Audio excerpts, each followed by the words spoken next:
Yang sedang bersedih baca surat Yusuf. Ya, yang ingin diperluas rezeki mudah baca surat Al-Waqi'ah. Yang ingin diberikan naungan di hari kiamat seperti dua awan yang melindungi baca Al-Baqarah dengan Ali Imran. Ada. Yang ingin dijaga di alam kubur jasadnya baca Al-Mulk. Ada. Semua punya faedahnya.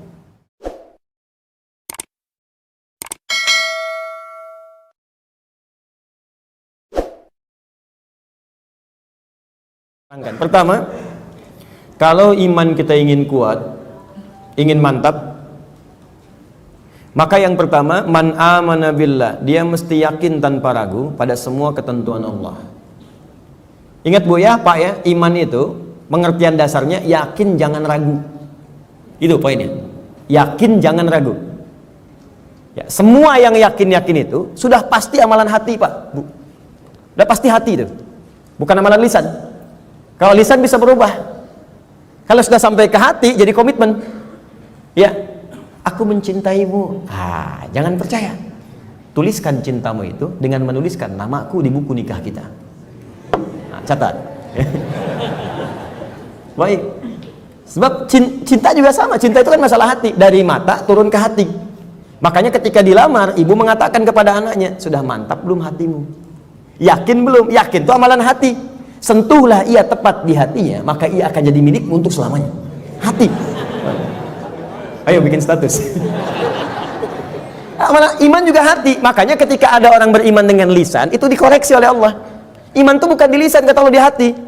Sebab kalau sudah sampai ke hati, orang yang sudah sampai ke hati mengerjakan apapun jadi mudah, Pak. Cinta itu kalau cuma di lisan, komitmennya nggak ada. Tapi kalau sudah sampai ke hati, yang nggak suka pun jadi suka. Nggak suka ikan, makan ikan. Gak suka ayam, makan ayam. Istri senang kucing, jadi senang kucing. Diikutin, jadi mudah mengerjakan itu.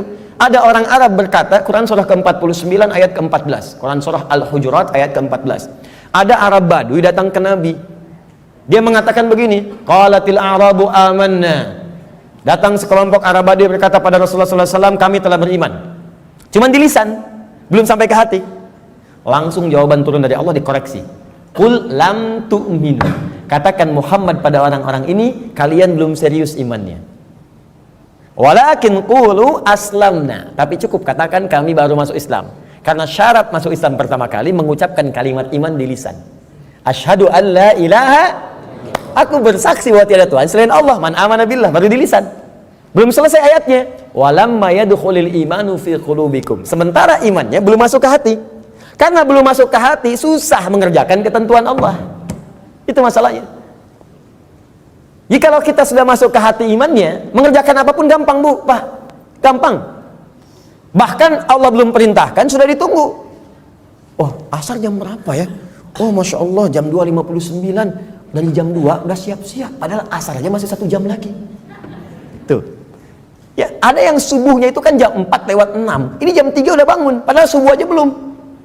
Subuh aja belum. Tapi kalau iman gak masuk ke hati, cuman di lisan aja, jangankan sebelum tiba waktu, habis waktu pun gak kepikiran juga. Allahu Akbar, Allahu Akbar. Adzan zuhur bunyi. Oh, adzan apaan tuh? Subuh apa asar? Oh, subuh apa asar? Belum ada zuhur. Anda bayangkan. Udah adzan masih jawab juga. Baru adzan belum komat, tenang aja. Tuh. Khutbah Jumat juga yang sangat penting Jumatan. Allahu Akbar, Allahu Akbar. Wih, bro. Udah adzan nih, terlambat kita. Tenang aja, khutbah kan ada 2. Khutbah pertama aja belum. Jadi Anda bayangkan, nunggu khutbah terakhir. Tuh. Jadi rumus-rumus yang ringan untuk darurat kadang-kadang dipakai dalam keadaan yang tidak penting. Siapa innama ju'ilal imamu liyutamma bihi faqiratul imam qiraatul ma'mum. Ya, imam itu dijadikan untuk diikuti. Kalau imam makmum nggak mampu mengejar bacaannya imam, maka qiraatul imam, bacaan imam sudah mewakili bacaannya makmum. Karena itu orang yang dapati imam sudah ruku, segera ikut ruku. Nggak usah baca lagi takbir Allahu Akbar, Allahu Akbar, langsung ruku. Itu sudah dapat 1 rakaat. Di kalau Anda rakaat pertama subuh, kemudian mengejar imam sampai ke masjid, tiba-tiba sudah ruku, ikut ruku. Langsung Allahu Akbar, langsung ruku dan sudah mendapatkan 1 rakaat. Ya, makanya disebut ruku, dapat 1 rakaat. Dan jangan nambah lagi, jangan terlampau soleh, ya. Ya, kecuali kalau imam i'tidal, maka dianggap sudah kehilangan 1 rakaat. Maka tambah kemudian 1 rakaat lagi. Ya, tapi jangan salah mengamalkan. Allahu Akbar, Allahu Akbar. Tenang, masih azan, tunggu imam ruku aja bentar. Tungguin disuruh Allahu Akbar, lumayan. Itu. Paham ya? Jadi kalau imamnya masih di lisan, imannya masih di lisan, itu untuk amal soleh itu tidak mudah gitu. Tidak mudah. Makanya yang pertama kata Allah mesti yakin tanpa ragu. Maka kalimat di dalam Qur'annya sebelum menyebut kata iman dibukalah kalimat yakin tanpa ragu. Dzalikal kitabul la raiba fihi hudal lil. Siapa mutakin nih ayat 3-nya? Alladzina yu'minuna bil iman. Maka iman itu mesti yakin. Karena itu kalau iman kita ingin mantap, yang pertama kali harus dilakukan mesti yakin dengan semua ketentuan Allah. Jangan pernah ragu. Jangan pernah ragu. Kata Allah salat, yakin, pasti baik. Kata Allah zakat, yakin. Kata Allah warisan 2:1, yakin. Kata Allah jilbab untuk perempuan, jilbab. Perempuan yang jilbab, laki-laki jangan pakai jilbab. Awas hati-hati nih, awas hati-hati. Hati-hati. Kalau sudah perempuan berjilbab, ada yang pakai cadar, bagus. Laki-laki pakai celana, bagus. Sudah. Ya, yang bawa di atas mata kaki, alhamdulillah, pas mata kaki, bagus. Di bawah mata kaki, ayo pelan-pelan, kemudian menyesuaikan dengan kondisinya. Sudah selesai. Itu nggak usah diurusin lagi. Tapi kalau tertukar fungsinya, laki-laki yang pakai jilbab itu yang diurusin. Ya, perempuan pakai peci misalnya itu yang dicek. Ya, baik. Jadi ini dalam kondisi-kondisi ini, ayo kemudian kita kembali kepada ketentuan Allah. Kata Allah perempuan berjilbab, ikuti berjilbab. Kan? Laki-laki, ayo sholat, bangun sholat. Ya. Ayo kemudian malam tahajud, sudah selesai. Pokoknya kalau beriman enak hidupnya, enak. Di latihan yang pertama, man amana billah. Kalau iman ingin kuat, maka rumus yang pertama, kerjakanlah semua ketentuan Allah Subhanahu wa taala. Dan saya berikan rahasia, kalau Bapak Ibu bisa menjalani ini, maka ringan semua ketentuan Allah. Baik ya? Ini diantara kita saja. Jadi sebetulnya betul. Gak serius. Ketentuan Allah itu cuma 2, gak banyak. Ada berapa? Ya, ini rahasia. Betul, serius. Ketentuan Allah itu cuma 2. Ada berapa? 2. Kalau bukan perintah, pasti larangan. If'al wala taf'al. Do it, leave it. Kerjakan, tinggalkan. Gak banyak, Bu. Cuma berapa? 2. Kalau nggak kerjakan, tinggalkan. Maka kalau kita ingin kuat imannya, tinggal keluarkan apa perintah Allah, apa larangannya. Dan sederhana, yang diperintahkan kerjakan, yang dilarang tinggalkan. Itu aja komitmen. Tenang hidup kita. Terus nggak usah terlalu kreatif. Ya. Kalau kreatif jadi lebih capek nantinya. Ya, makanya di dalam Quran itu ayat-ayat hukum cuma 300, Pak. Bayangkan 6.236 ayat yang hukum tentang hukum itu cuma 300. Karena Allah menginginkan kita nggak terlalu capek. Udah kamu sholat subuh 2 aja, jangan banyak-banyak. Ya Allah, kenapa subuh aja nggak 4 sekalian, kan baru bangun. Baru bangun aja kamu susah. Kedua, sederhana, pokoknya sederhana lah. Kerjakan, tinggalkan. Itu aja. Ini yang dikerjakan, ini tinggalkan. Kata Allah nih, kerjakan. Sholat, kerjakan. Puasa, kerjakan. Lisan baik, mata lihat yang baik. Udah, yang ini tinggalkan. Jangan mencuri, jangan dusta, jangan bohong, jangan ini. Udah selesai. Cuman kerjakan, tinggalkan. Gampang ya diucapkan? Gitu. Dan ikhtiar kita saat mengerjakan itu memang kadang ada kesulitan. Tapi kesulitan itu muncul supaya ada pahala. Kan pahala itu diberikan saat proses, bukan hasil. Jadi kalau kita sedang berproses untuk mengerjakan tadi ketentuan, meninggalkan maksiat, pahala dituliskan. Ya, kata Allah kerjakan sholat, saat sholat pahala dapat. Baca Quran, saat kita kerjakan pahala dapat. Ya, jadi sebetulnya saat kita ingin memperbaiki diri pun sudah diberikan pahala oleh Allah, Bu, Pak.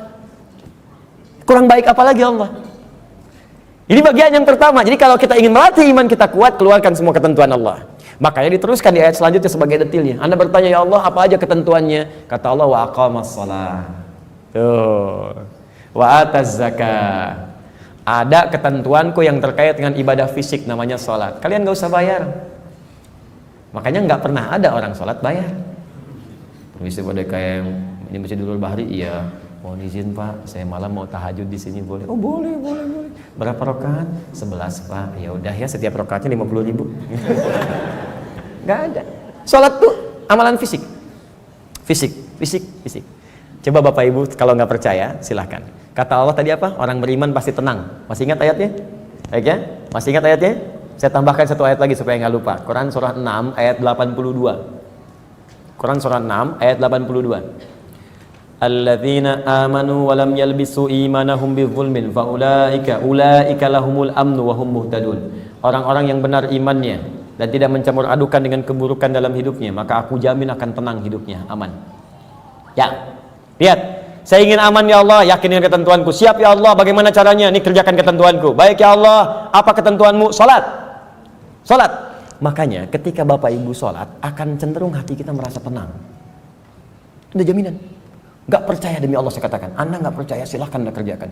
Anda punya masalah di rumah tangga, alih-alih Anda bikin status di media sosial, lebih baik Anda berwudu, menghadap ke arah kiblat dan sholat. Lakukan banget. Begitu Anda sholat, walaupun solusi belum datang, tapi ketenangan itu akan tiba. Enak saat sujud. Bapak punya masalah di kantor Pak, macam-macam tuh kan.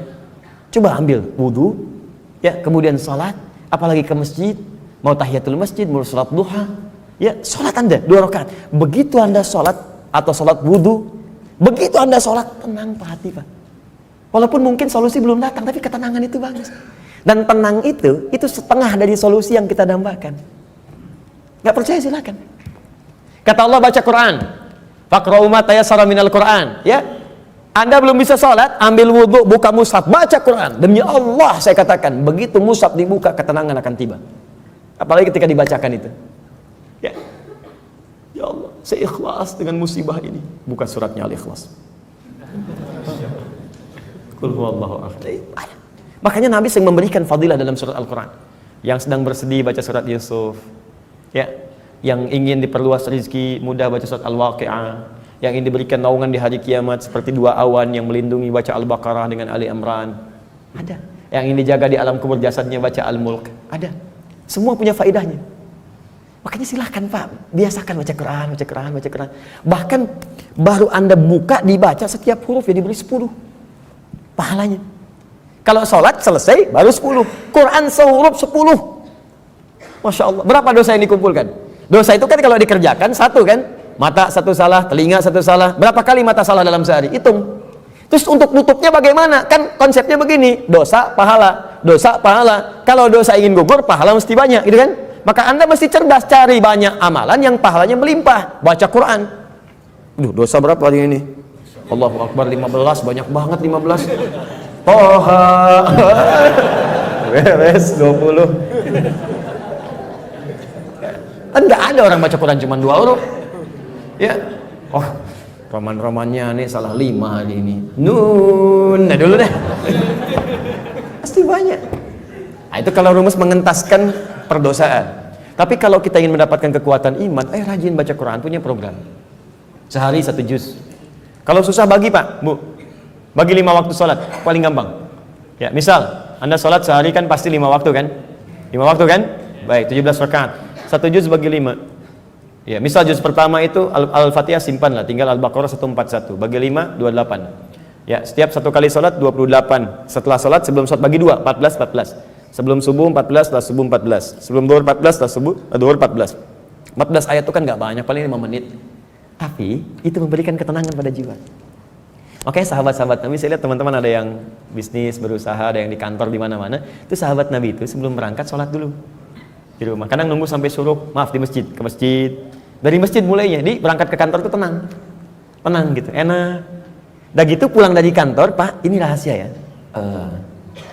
Itu mereka nggak langsung pulang ke rumah.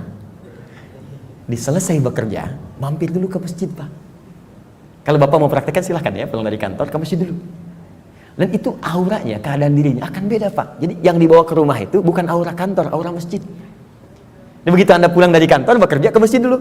Ya, wudu, sholat. Anda sebelum berangkat bermohon kepada Allah diberikan rezeki yang baik.